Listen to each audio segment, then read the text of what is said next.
Y se agolpó de nuevo la gente, de modo que ellos ni aún podían comer pan. Cuando lo oyeron los suyos vinieron para prenderle, porque decían, está fuera de sí. Pero los escribas que habían venido de Jerusalén decían que tenía a Belcebú, y que por el príncipe de los demonios echaba fuera a los demonios. Y habiéndolos llamado, les decían parábolas. ¿Cómo puede Satanás echar fuera a Satanás? Si un reino está dividido contra sí mismo, tal reino no puede permanecer. Y si una casa está dividida contra sí misma, tal casa no puede permanecer. Y si Satanás se levanta contra sí mismo y se divide, no puede permanecer, sino que ha llegado a su fin. Ninguno puede entrar en la casa de un hombre fuerte y saquear sus bienes si antes no le ata, y entonces podrá saquear su casa. De cierto os digo que todos los pecados serán perdonados a los hijos de los hombres, pero cualquiera que blasfeme contra el Espíritu Santo no tiene jamás perdón, sino que es reo de juicio eterno, porque ellos habían dicho, tiene espíritu inmundo. Bueno, hermanos, hoy día tenemos la parábola de la casa dividida. Y tal vez alguno habrá leído algún libro del autor Josh McDowell, que es destacado por sus escritos apologéticos de defensa de la fe contra quienes niegan a Cristo y la evidencia histórica de que Cristo incluso existió. Y en una de sus obras más famosas, Evidencia que exige un veredicto, él cuenta que en una ocasión estaba hablando con uno de sus profesores en la universidad, un profesor ateo, por cierto, y le hace esta pregunta. Profesor, si yo le presentara todas las evidencias de todas las formas posibles que usted quisiera de que Jesús efectivamente nació en Judea, predicó, hizo milagros, murió y resucitó al tercer día, ¿usted aceptaría a Cristo? ¿Se haría cristiano? ¿Reconocería al Señor como su Salvador? Y el profesor le responde, no, porque no soy cristiano porque yo encuentre que no hay evidencia, sino porque simplemente no quiero serlo. Como dice el dicho, no hay peor ciego que el que no quiere ver. El profesor no necesitaba un conocimiento intelectual sobre Cristo, sino que abiertamente estaba en contra de las enseñanzas de Jesús. No estaba dispuesto a dejar de vivir como a él le parecía mejor, aunque fuera el mismo Dios el que le dijera lo contrario. Entonces, hermanos, en resumen, esta mañana veremos que solo el Espíritu Santo nos habilita para reconocer la obra de Cristo en favor de su pueblo y arrepentirnos verdaderamente de nuestro pecado. Esto lo veremos en 3 puntos. Y el primer punto está del versículo 20 al 21. Y se agolpó de nuevo la gente de modo que ellos ni aún podían comer pan. Cuando lo oyeron los suyos vinieron para prenderle porque decían, está fuera de sí. Es conocido por todos nosotros, hermanos, que Jesús, mientras estuvo en esta tierra, caminó bastante. Estaba en constante movimiento. Cada vez que llegaba a un lugar, predicaba, hacía una señal, un milagro. Y con frecuencia leemos que no lo hacía en un grupo pequeño, sino que había muchas personas siguiéndole debido a estas señales. Y eso es lo que nos dice el primer versículo de nuestro pasaje. Dice, se agolpó de nuevo la gente. Era algo que ocurría siempre. Entonces nosotros podemos imaginar este escenario tan familiar para nosotros por las películas de Jesús hablando y una multitud muy grande oyéndolo. Y el texto nos dice que era tanta la demanda y la necesidad de la gente por Cristo que él y sus discípulos ni siquiera podían comer pan. No tenían tiempo para comer. Y es muy probable que esta situación no ocurrió solamente en este día, sino que era algo cotidiano en la vida de Jesús y sus discípulos. Desde el capítulo 2 de Marcos, aparte de eso, de este problema de que no tenía tiempo para comer, aparte de eso, vemos desde el capítulo 2 de Marcos que los fariseos ya estaban molestos con esta situación, de la fama de Cristo, de la gente que le seguía. y ya habían incluso acordado destruirle. Entonces, hermano, esto a nosotros nos puede ayudar a entender la reacción de la familia de Cristo. Dice que los suyos vinieron a buscarlo, a prenderle.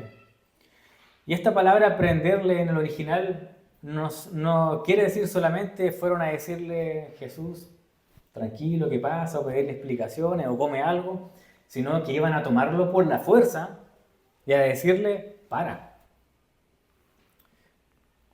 Entonces ellos pensaban que en cierta forma Jesús había perdido la razón, estaba fuera de sus cabales y era necesario detenerlo.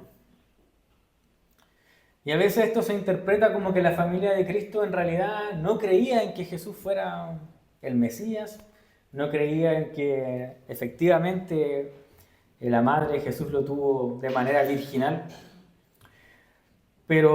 Y esta sería la razón de por qué lo querían detener. Pero es probable que varios de sus hermanos, dice la palabra en Juan, que no creían en él.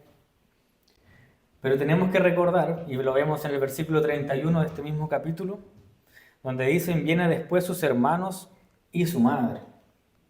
Tal vez los hermanos desconfiaban un poco del hermano mayor, que salió un poco raro, por decirlo así. Pero María conocía muy bien quién era Jesús, el propósito por el que había venido a la tierra. Entonces uno dice: ¿por qué María está en este grupo que quiere detenerlo? La preocupación de María es la preocupación de cualquier madre por la salud física de su hijo. Tenemos que recordar de que Jesús estaba con la gente y no era como que pasaba y le decía: te bendigo, sino que se entregó por completo a ellos. Y por eso que no tenía tiempo para hacer nada. Incluso el profeta Isaías describe cómo iba a ser el ministerio de Cristo en la tierra. En el capítulo 63, versículo 9 dice: en toda angustia de ellos, Él fue angustiado. O sea, estaba con ellos, los escuchaba, los comprendía, empatizaba con ellos. Y tenemos que recordar, hermanos, que efectivamente Jesús era verdaderamente Dios, pero también verdaderamente hombre. Por lo tanto, Él se cansaba, se agotaba, necesitaba dormir, necesitaba detenerse, necesitaba comer. Él no podía aún ni comer pan, dice el texto. Y además de eso, su continua oposición a los líderes religiosos era muy peligrosa. Sin olvidar que la gente con la que se juntaba era lo peor de la sociedad. Entonces, para comprender mejor el comportamiento de sus parientes, pongámonos en el caso de ellos. Piensa en un familiar tuyo que de pronto se empieza a juntar solamente con gente que tú consideras que no es buena, que no es una buena influencia. Además de eso, no para de trabajar, no descansa. Y por si fuera poco, realiza ciertas actividades que ponen en peligro su vida. ¿Qué harías tú, hermano? ¿Te daría lo mismo que tu hijo, que tu hermano? ¿Hiciera esto? ¿Tú te quedarías callado? ¿Lo dejarías tranquilo? Por supuesto que no. Dirías: se está volviendo loco, está fuera de sí. Necesitamos tomarlo y decirle: detente. Todos actuaríamos así. Para los ojos de la familia de Jesús, Él además estaba perdiendo cosas que ningún ser humano se atrevería a poner en juego: su seguridad física y además su reputación frente a la sociedad. Jesús era enemigo de los religiosos y era amigo de la gente con la que nadie se quería juntar. Las intenciones de detenerlo de su familia efectivamente eran buenas. Pero a pesar de estas buenas intenciones, lo que ellos querían hacer era incorrecto. Estaban desconfiando del juicio de Jesús. Y en la narración paralela de este pasaje en Mateo capítulo 12, dice que Él hacía todas estas cosas que la gente consideraba, su familia consideraba una locura, para que se cumpliese lo dicho por el profeta Isaías cuando dijo: he aquí mi siervo a quien he escogido, mi amado en quien se agrada mi alma. Por lo tanto, lo que hacía Jesús solamente era cumplir la voluntad de su Padre. Muchas veces, hermanos, en nuestra vida ocurren cosas que nos llevan a desconfiar de lo que Dios hace. Nos llevan a olvidar de que Jesús controla todo, que no pase nada, no pasa nada que nosotros podamos decir a Dios se le escapó este detalle. Todo está bajo su soberanía y voluntad. Y en ocasiones nos colocamos igual como la familia del Señor. Desconfiamos de los actos de Dios. Incluso también nosotros podemos sufrir eso, que nuestra familia desconfíe de nosotros porque seguimos a Cristo, porque venimos a la iglesia. Somos incomprendidos también por quienes amamos. Entonces nosotros, hermanos, nos ponemos en esta situación y oramos y decimos, Señor, no entiendo cómo esto es posible. ¿Por qué me está pasando esto a mí? ¿Para qué seguir en el Evangelio si me sale mal todo? Porque a veces no sale mal todo. Y quizá, hermano, no lo ha dicho abiertamente, pero sí lo ha pensado. Señor, ¿acaso estás loco? Vemos el sufrimiento del mundo, las injusticias, la guerra, y decimos, ¿por qué tienen que pasar estas cosas? Y estos cuestionamientos a Dios son parte de nuestra naturaleza pecadora, débil e impotente, porque no podemos hacer nada. Pero debemos recordar, hermanos, que Jesús fue cuestionado por su entrega por completo hacia su pueblo. Y al Señor no le importó desgastarse por su gente, no le importó caminar kilómetros por ellos, no le importó dejar de comer por su familia, no le importó sentarse con ellos, escucharlos y llevar sus dolores. No le tomó en cuenta tampoco ser considerado entre lo más bajo de la sociedad, con tal de quitar la aflicción de quienes él amaba. Y tal vez nosotros, hermanos, no estuvimos entre estas multitudes en Galilea, entre las personas que le vieron, que le oyeron en el primer siglo, pero el Señor hoy día tiene el mismo cuidado por nosotros, por ti y por mí. Debemos aceptar su voluntad con sumisión. Debemos llevar nuestras aflicciones con sumisión hacia Él, porque todo lo que Él ha decretado va a ocurrir. Mientras tanto, nosotros tenemos que desear amar su voluntad, rendirnos e inclinarnos ante la majestad del Señor y no entorpecerla, aunque sea muchas veces incomprensible. Roguemos como el rey David, que el Señor nos enseñe a hacer su voluntad, que nos enseñe a entender su voluntad, sabiendo que, como dice su palabra, que los que aman a Dios, todas las cosas les ayudan a bien. Que el Señor nos ayude a comprender lo que Él quiere hacer y no a entorpecerle. Y esto nos lleva, hermanos, al segundo punto, del versículo 23 al 27. El hombre fuerte ha perdido sus bienes. Este es el segundo punto. Entonces vimos ya que la familia de Jesús tenía esta intención de detenerle, pero buscando su bien. Sin embargo, ahora vemos que la de sus enemigos era todo lo contrario. Si leemos el versículo 22, dice, pero los escribas que habían venido de Jerusalén decían que tenía a Beelzebú, que echaba fuera a los demonios por Beelzebú. En esta ocasión ahora no encontramos a la familia del Señor, sino a los expertos de la palabra de Dios frente a Jesús. Venían nada más y nada menos que Jerusalén, donde estaban los más secos, como diríamos en Chile. Los que tuvieron mejores notas en la academia estaban en Jerusalén. Y estos eran los famosos escribas, que no eran cualquier fariseo. Ellos se dedicaban obviamente a replicar la palabra, pero además de eso, eran muy considerados por la sociedad tanto la clase alta como la clase baja, porque ellos eran fariseos que no tenían nada que ver con su estado económico, sino que eran los mejores, los que más sabían. Eso eran los escribas. Podían venir de una familia pobre o rica, pero su conocimiento los ponía en ese lugar. Entonces, además de ser grandes maestros de la ley, académicos, eran considerados dignos de ejercer juicio sobre la gente. Y además de eso, como un dato extra, hermano, que a veces no se sabe, mantenían una secreta tradición esotérica. ¿Han escuchado ustedes sobre la Cábala? Tiene su origen en estos lugares.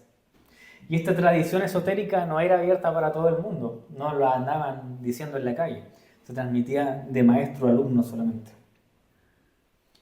Y este esoterismo llevaba a que en muchas ocasiones estos escribas realizaran exorcismos, realizaran señales frente a la gente.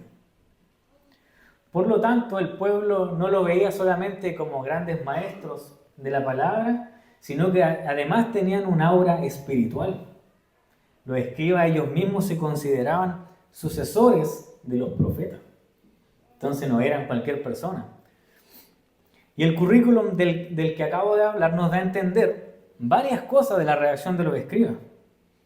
Primero, actuaban con envidia, porque ellos también decían hacer señales. Pero a ellos no lo seguían multitudes como a Jesús. Jesús realizaba señales más poderosas, lo seguía más gente que a ellos. Y además de eso, también vemos que su reacción es malintencionada. Le acusaban de tener una alianza con Satanás, con Beelzebú.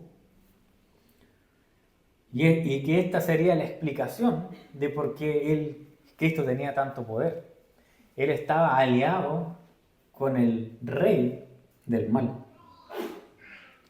No podían negar que estos milagros eran reales, porque ellos lo vieron, la gente lo veía, pero trataron de dar una explicación que ahuyentara a la gente, que destruyera estas multitudes, al mismo tiempo que pusiera a Jesucristo en un muy serio aprieto, porque la hechicería satánica era pernada con la ley de la muerte.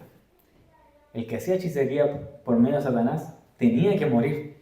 Entonces no era solamente una calumnia contra Cristo. Ellos decían, este hombre tiene que morir. Y desde los versículos 23 al 26 vemos la respuesta de Jesús ante los pensamientos de sus detractores. Y el Señor con estas dos ilustraciones demuestra que lo que hablaban en su contra era realmente ridículo, y lo demuestra con estas ilustraciones y parábolas.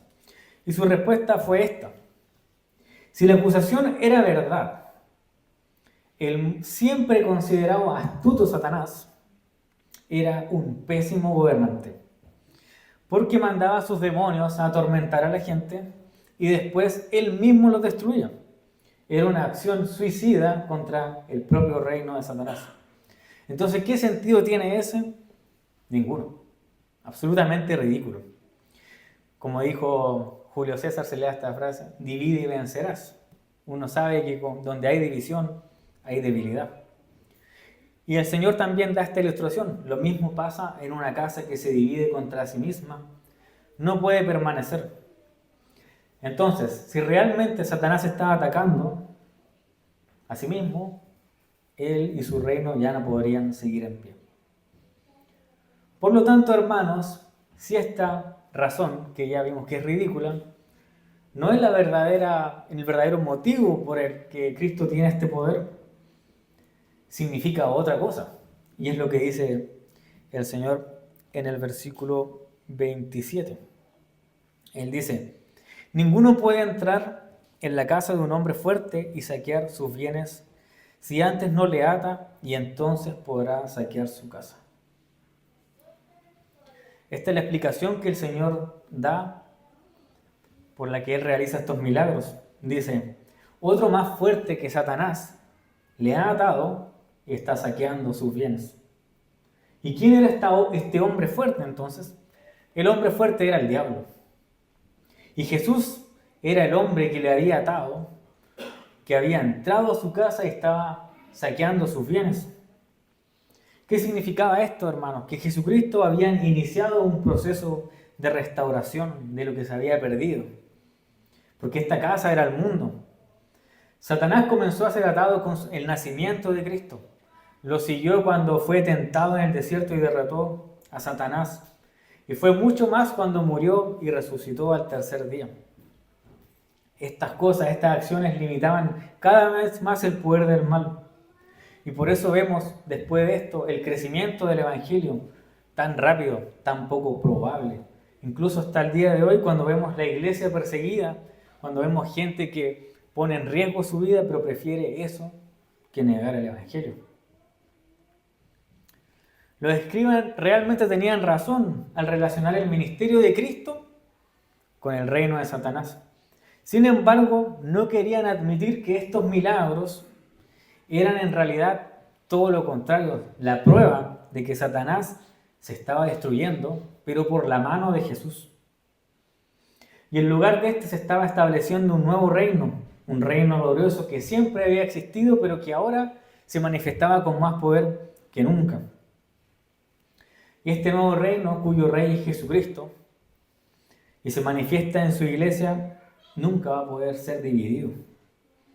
Nunca va a caer, porque está fundada, como la vimos en parábolas anteriores, en la roca que es Cristo.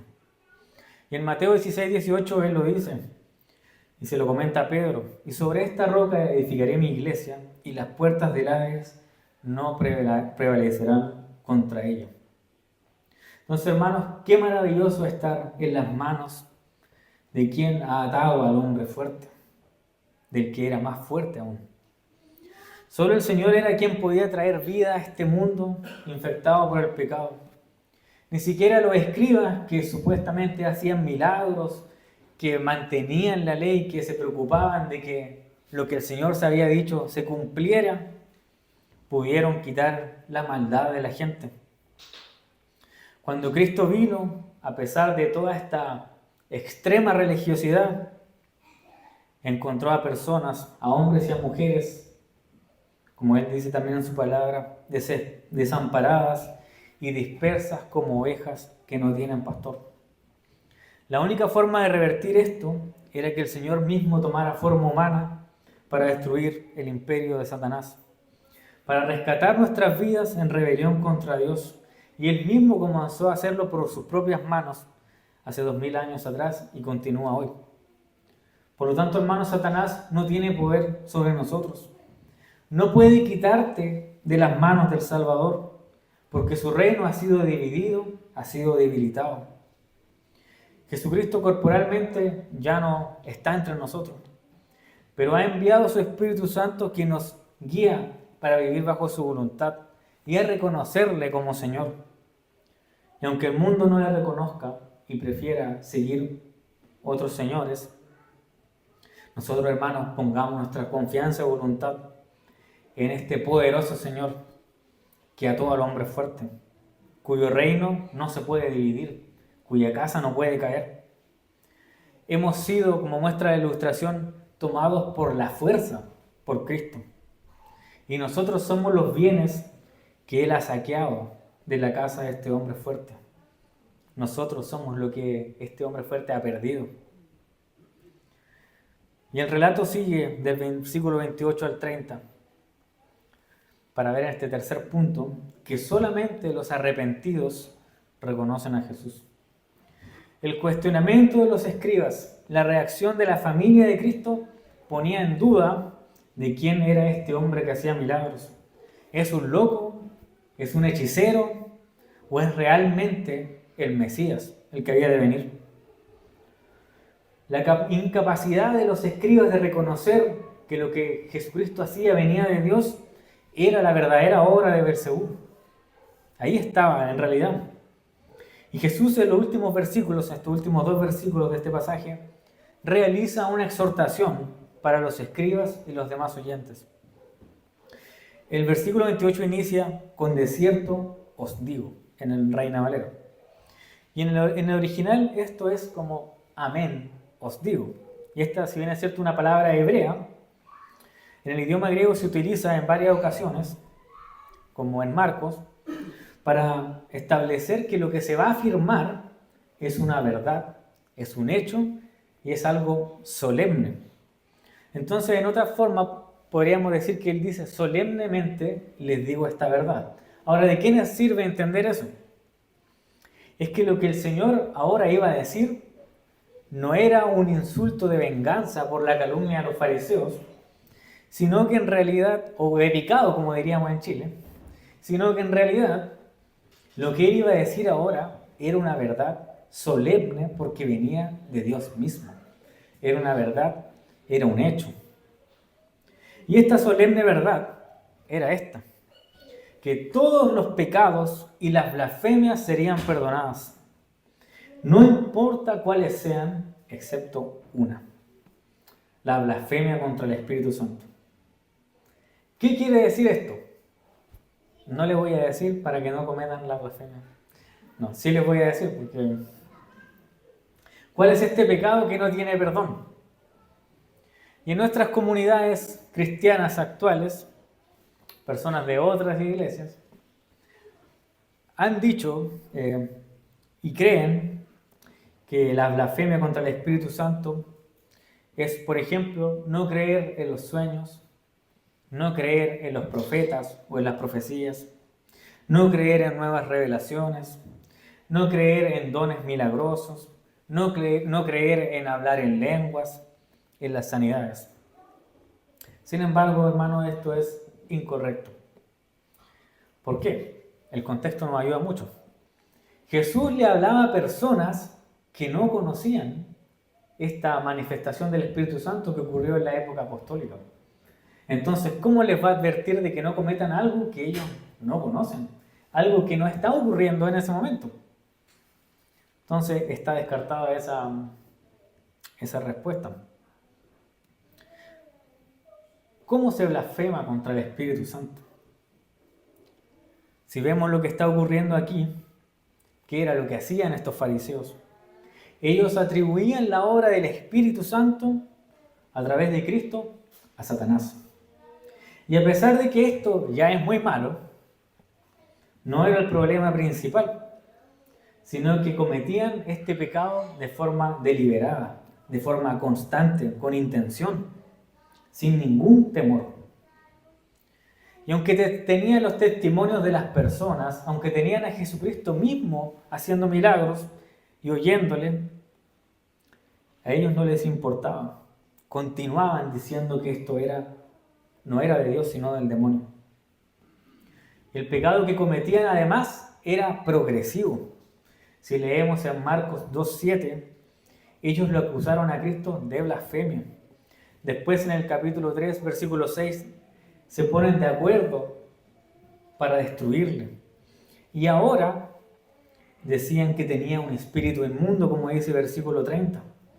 Decían que tenía a Satanás mismo adentro y que eso era digno de muerte según la ley. Ahora, ¿por qué esto es imperdonable? Y esta es la respuesta, hermano. Porque para que haya perdón, tiene que haber un verdadero arrepentimiento. El comportamiento de los escribas era progresivamente más duro. En lugar de meditar en si estaban pecando, o pensar o confesar su equivocación, ellos hacían complot para destruir a Jesús. Su pecado era imperdonable porque ellos no querían ser perdonados. No les importaba, no querían arrepentirse. Ellos por su propia voluntad y a pesar de la evidencia, preferían caminar por la ruta del juicio. Comete el pecado imperdonable quienes no se arrepientan de sus pecados, aún con las pruebas de que están equivocados, aún viendo el amor de Dios. Quienes se arrepienten de corazón, por muy bajo que hayan caído, por muy alejado que te sientas de Dios, tienes perdón. Incluso si alguna vez maldijiste a Dios, lo insultaste a Dios, te burlaste de los que no creían en el Señor, pensabas que el Evangelio era lo peor que le había pasado a la historia de la humanidad, eso sí tiene perdón si tú te arrepientes de verdad. Y el arrepentimiento significa reconocimiento del pecado y un deseo real de no volver a caer. y tomar una acción para vivir una vida mejor. Y si bien es cierto, hermano, este arrepentimiento nace de Dios, el ser humano también forma parte activa en esto, en cierto sentido. El arrepentirse de forma verdadera es la respuesta del ser humano a nacer de nuevo, al haber sido regenerado.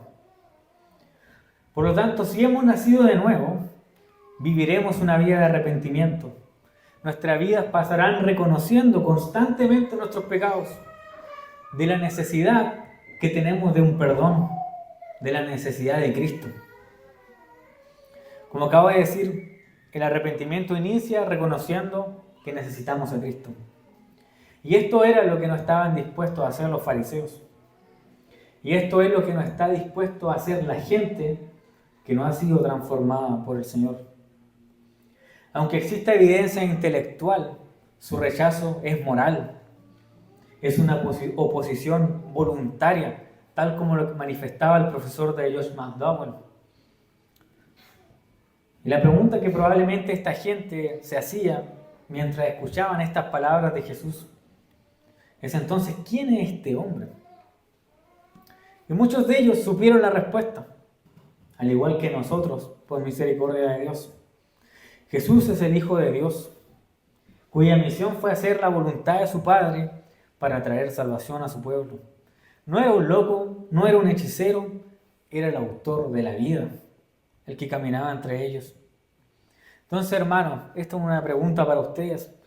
¿Usted cree esto que acabo de decir? ¿Lo cree de corazón? Si tú lo crees, no importa el pecado que hayas cometido, hay esperanza para ti. Si nosotros leemos la palabra de Dios, en la parábola del hijo pródigo, este hijo fue perdonado a pesar de haber negado a su padre, de haber malgastado los bienes, de haber vivido una vida libertina. Él fue perdonado. El apóstol Pedro negó a Cristo 3 veces, aún habiendo visto sus milagros, habiéndole conocido. El apóstol Pablo persiguió a la iglesia para matarlos, negando a Cristo, y fue perdonado. Nadie que se arrepiente de corazón delante de Dios puede cometer el pecado de blasfemar contra el Espíritu Santo. Y esto nos lleva, hermanos, a concluir algunas cosas. La narración paralela a este pasaje en el Mateo 12. Antes de hablar de la blasfemia contra el Espíritu Santo, Jesús dice: el que no es conmigo es contra mí, y el que conmigo no recoge, desparrama. La casa dividida que no permanece es la de este mundo de pecado, donde Dios no permite neutralidad. O eres posesión de Dios o no lo eres. Y esto se entiende mejor si nosotros vemos nuestro pasaje desde arriba de forma completa. Tenemos 2 grupos de personas.